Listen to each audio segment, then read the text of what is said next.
Hi guys, today I'm here with another Empties video showing you a bunch of products that I finished up recently. I gotta admit, I actually have a gigantic bin of empty products that I've used up over the past few months, and I always pick them out for these videos, so just trying to get through them a little bit faster. I know I did an Empties video recently, but we had someone come in and clean our apartment recently. I was like, I want to try it out, just see how it goes, and just got someone to do like a big deep clean. Anyways, they came and they were like, is this garbage? It was just like a huge bin of like empty products. I was like, no, technically not. I was like, I don't want to get into the whole thing and explain to you why I like to tell people about the trash that I keep under my vanity. But anyways, here we are. Let's go ahead and get started. I always get asked questions about what I'm using in my hair, what do I like, and I always say head to my Empties video because that's where you can get the most information. I actually did film an updated hair care routine. I'll link to my previous one down below if you missed it. But anyways, this is where we chat about what I've used up. So the first thing I'm going to mention is the Intensive Hydrating Conditioner with Fig and Baobab oil, which are those big gorgeous trees. I learned that recently. Anyways, this is from Shea Moisture, and if you'll remember from like a favorites video a long time ago, I'm remembering it as a September favorites video. This was something that I was using as a leave-in conditioner, thinking that it was a leave-in. It's actually just a conditioner, but a lot of you were like, hey, I actually do that too. I was like, oh, okay, cool, because my hair needs lots of moisture. It doesn't get weighed down by it. I'm actually using another Shea Moisture conditioner as a leave-in right now. It doesn't put a bunch of buildup in my hair or anything like that. Like, my hair can take it. So this is a really, really good one. It's one of their heavier ones, so it has the Manuka honey and Marfura oil with the fig and the Baobab? I don't know, I'm messing it up, I know. Sulfate-free, color-safe, dry, damaged hair, really good. Shea Moisture is amazing, available at Walmart and Shoppers Drug Mart here in Canada now, which is super exciting because it was a little bit harder to get your hands on previously. Something that is hard to get your hands on in Canada is the Pantene Gold Series line. I love this, and I've looked for it now twice when I was in Buffalo recently. I didn't see it at Walmart or Rite Aid or Target. I don't know if it's like only at CVS or something because it's not available here in Canada. I have ordered it on Amazon.com before. This line is amazing if you do see it in the United States. This is formulated for black hair. It is paraben free, says creamy lather, instantly softens for dry, damaged hair, infused with argan oil. My favorite product from this line is their co-wash. So I liked the shampoo. It's maybe not something I would repurchase because I kind of have to go out of my way to purchase this line, but the co-wash I have repurchased. It's funny, on the back here it says stylist tips in shower on wet hair. Wow, I would have never ever thought of that, how to use a shampoo, but it is a really, really good line if you've overlooked it. I really love the Gold Series line. Continuing on with hair products, I've used up two oils. The first is the Baobab oil, the Botanical Blend Oil from Phyto Specific. So this is for hair and body. It says it has the Baobab, Shea, Castor oil, Karanja oils, and Roku oils. I know I'm butchering it, but I really liked this. One of my favorite hair oils is the Moroccan oil. This is definitely a close second. And then I also used the Ouai Hair Oil. I liked this. I don't like how small of a bottle it is because I use a lot of product, but this is nice. A little bit lighter than something like this because this I think would be more formulated for the majority of hair types, but I did like this on like second or third day curls just to add a little bit in. This might be too heavy for that kind of application, so I definitely did really like this, but for like a wash day, I preferred this in texture and in size, but they're both really good oils. It wouldn't be an Empties video without mentioning a Marc Anthony product. They're one of my favorite hair lines. It is the Curl Envy Deep Hydrating Mask. I've used up two of these. It's a great mask, super affordable. Walmart and Shoppers, I believe, sell them. No SLS, which is a sulfate, no parabens, phthalates, paraffins, mineral oil, synthetic color. I don't know if they're cruelty-free or not. I think they might be. I know that they own like Cake Beauty, which I'm pretty sure is cruelty free, so I would assume that these guys are too, but really gorgeous line, affordable, effective, everything you want. Another great Canadian brand, because Marc Anthony is Canadian, is Curl Keeper. This is their Total Control for frizzy hair. This is their like one of their original products. I buy this from Trade Secrets online. You can get it a few different places, but what I really like this for is second day curls again, because it's a really liquidy curl control product. Some of them can be a little bit too heavy, they don't play as nice on second day curls, and this is just like a really kind of viscous, watery gel that still adds hold and removes frizz and is really good. The prices on these are good. It's not high end, it's not drugstore, it's like somewhere in between, so this is generally around $15-ish. I think it lists the pH on there too, 4.4 to 4.8. That's honestly not something I pay a lot of attention to for my hair, but if it is, that could be important to you. I love their hairspray in a cream form is what it's called too. That's great for hold on curly hair. I love their products and I don't hear many people talking about them. And then from Kristen S, another hair care line that I absolutely love, their co-wash and their curl definer is one of my favorites, available at Target in the United States and in Canada, well.ca. So this is their signature hair water, and it says for all hair types, delicately fragrant, style reviving, moisture restoring, super fine mist. I really like this. I've included it in a favorites video, and on the back it says, I totally know what you're gonna ask. Why do I need a hair water? Can't I just use water from the faucet? No, it's not the same. The reason for hair water is so special because it comes out in a super fine, consistent mist, which makes all the difference. So it says it adds texture, fullness, rehydrates hair, and that's generally how I used it. So I actually used the last of this today.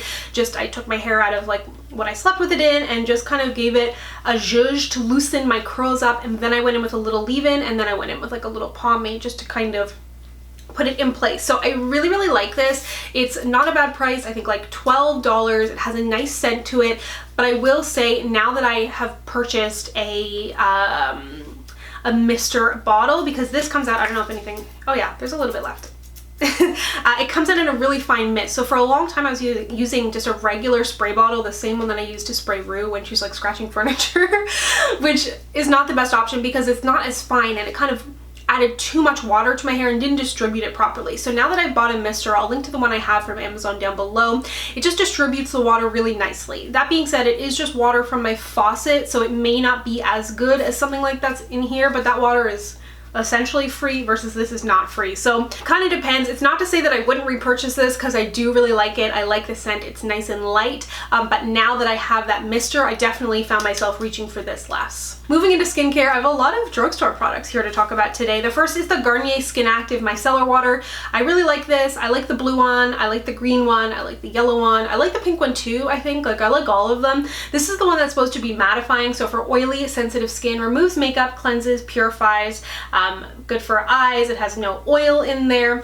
And I like this. I mostly, however, use this in the morning because I don't use a cleanser on my face in the morning for the most part. I will just take either just water or a micellar and kind of rub it over my face to clean my skin, to remove any residue, because I don't like to overwash my face because then it'll dehydrate it potentially. So this I really liked for that because it left no residue.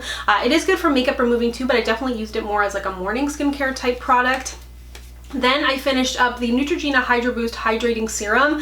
This is really nice. I love the Hydro Boost line. It is one of my favorite skincare lines, drugstore, high-end, full of hyaluronic acid, but just mostly super lightweight. It's affordable, it's available. When I was in the US recently, the Hydro Boost line, there's like double the amount of products that we have here in Canada. I was surprised. Well, not surprised, but it was interesting to take a look. So oil-free, non-comedogenic, and this is something that I mostly used during the day. It is super, super lightweight. Nems used this as well. They have two different serums. So this one is the hydrating serum, and then they also have one that has like a vitamin antioxidant boost, I think, but both really gorgeous lightweight serums. If you're looking to add a serum into your routine and you have an oilier skin type, definitely give these a try.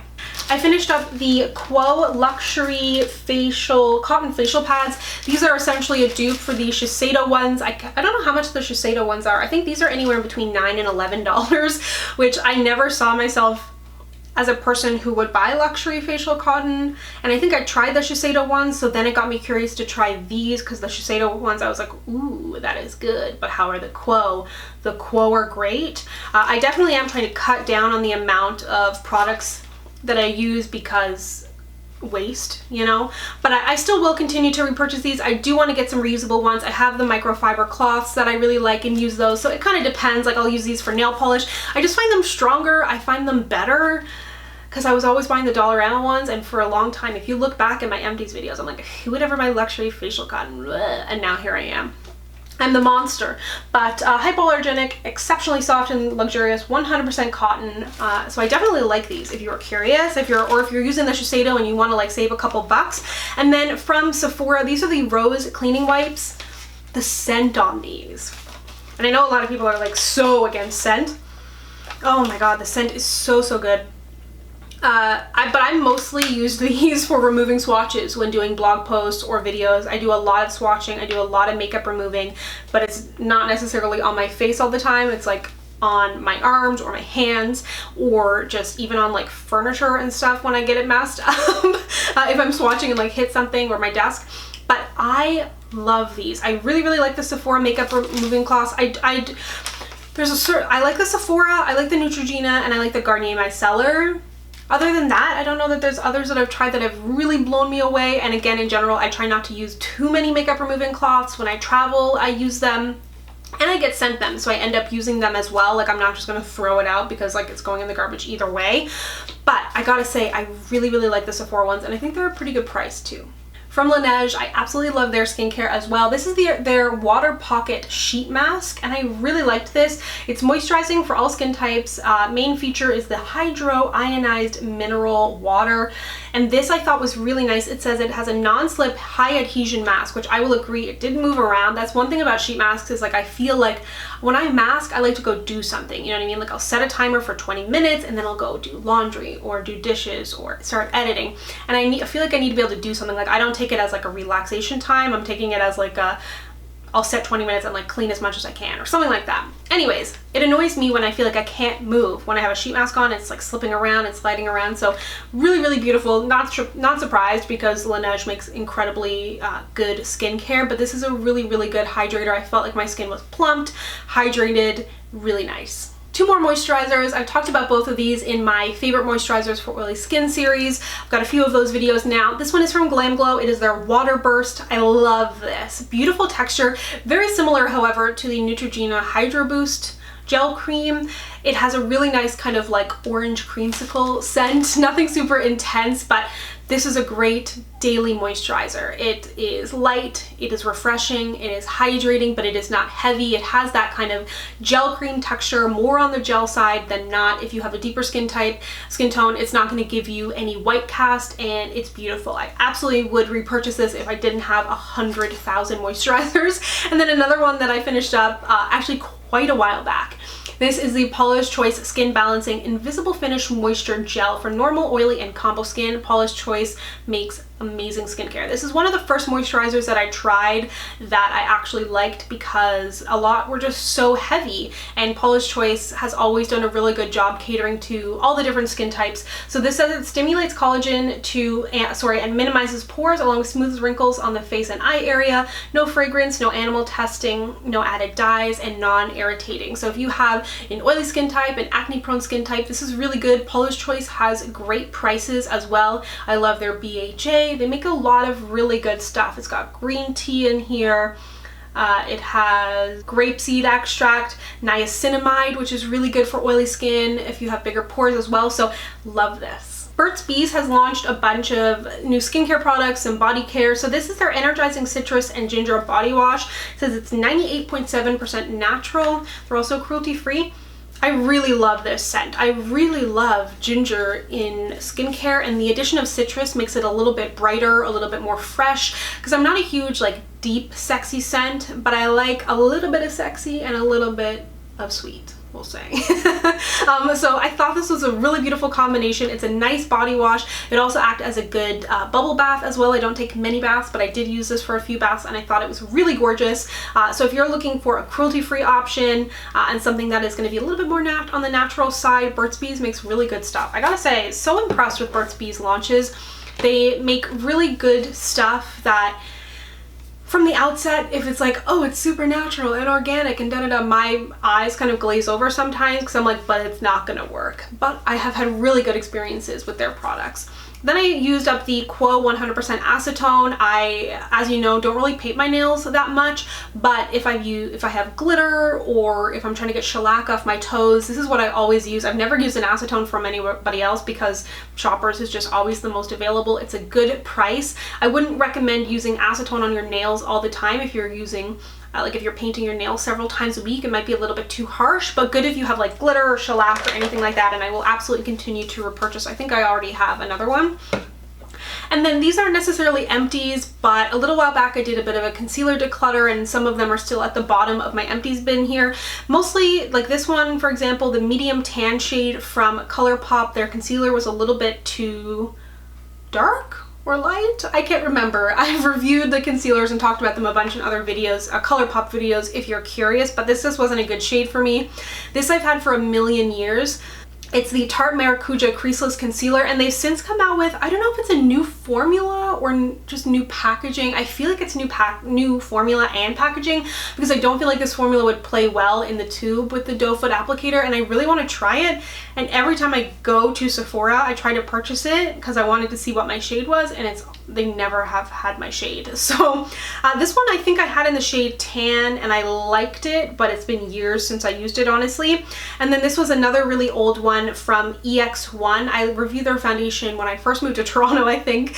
This is in the shade D200, and I liked this concealer. It's the Anti-Blemish Dark Circle Concealer. Again, not empty, but I used up quite a bit of it, and I really like this as a spot concealer. I don't really do a whole lot of, even when I had a bunch of acne like a year and a half ago, I didn't really do any spot concealing. It was something that I did a lot more years ago in my routine. It was just something that I always did, and I kind of fell off the spot concealing routine in the past 2 years. But if you are looking for something, this is really nice because it's thick and it really adheres to the skin, especially with something like a blemish, but it's not too heavy. It blends really easily, and you only need a tiny little bit. I think I bought my EX1 on Look Fantastic, if you've ever used that website, and had a pretty good experience shipping from there. But yeah, I really liked this, and they did launch a new concealer a little while back. They actually sent to me, and I used that in a Get Ready With Me, but I haven't reached for it since, so I'll need to try that again. But this is a really good spot concealer. So there you have it. That is everything that I have used up. Let me know down below if you have had any empties recently.